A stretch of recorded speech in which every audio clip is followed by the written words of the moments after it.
আজ থেকে 9 মাস আগেও আমাদেরকে আরবিয়ানরা জিজ্ঞেস করতো মিন রাইস হাদা বাঙ্গাইলি, তা আমরা কইতাম হাসিনা। হাসিনা খালেদা হাদা বাংলাদেশ মাফি রাজ্জাল রাজ্জাল মাফি কুল্লু খুরমা খুরমা ইজি ইশাদা কুল্লু খুরমা বাংলাদেশ রাজ্জাল মাফি তানি ওহেদ।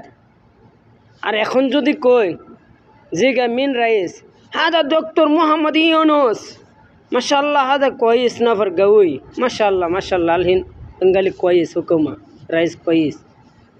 এখন আমরা বুক ফুলে কইতে পারি আমাদের সরকার ডক্টর ইউনুস। আর আগে এই মহিলার নাম কইতে আমরা একটু লজ্জা বোধ করছি, আমাদেরকে মূল্য দেয় নাই। এখন আমাদেরকে এত মূল্য দেয়, এত সম্মান দেয় ডক্টর ইউনুস বসার পরে। আর আমার বাইনসুদের আছে ডক্টর ইউনুসের নাম আনের লাগিয়া জুতাটা যদি ফিডান যায় তো মাদার সুদের 3.5 ঘন্টা